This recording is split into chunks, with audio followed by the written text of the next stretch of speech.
check time. Where are we currently in the New York power rankings? Dani, how would you rank the two right now?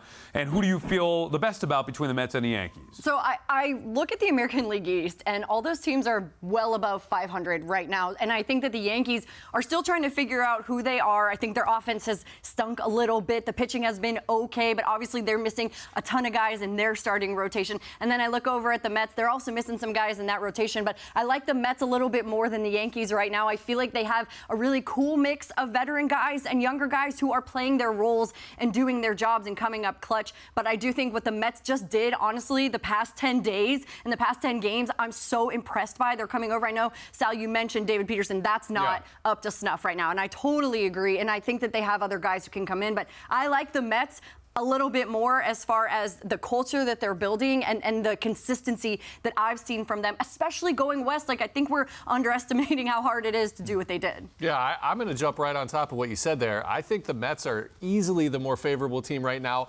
A lot of it is because what they face in the AL East with the Yankees. You've got the Rays looking unstoppable.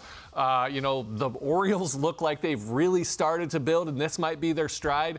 And what they've done is they haven't had Rodon, so there's a little bit of the health with JD going down, some guys underperforming.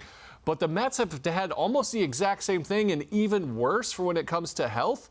And they're still winning. They're still right in the mix. They're still right outside of the top. They're a half game out, as you said.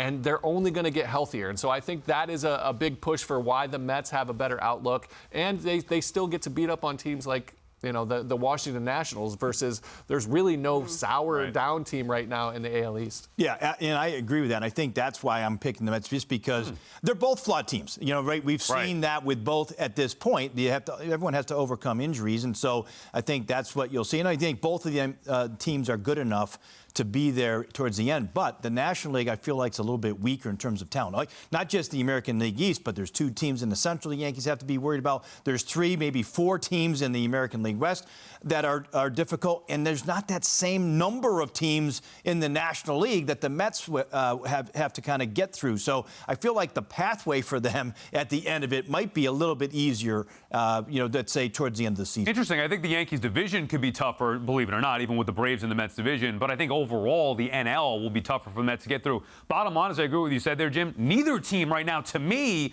looks like a World Series team. And a big part of that is because of the injuries. If I had to pick just one right now, I understand why you guys are saying the Mets. I'm not going to sleep on the Yankees. They've been the team that... Remember, the Mets in their history have made the postseason in consecutive years twice. Two times in their entire history, 99 and 2000, and of course again in 2015 and 2016. That's it. So until they prove that longevity, that sustained success, I have to side with the Yankees, knowing that both teams will get healthy and of course both teams will add to their team as well.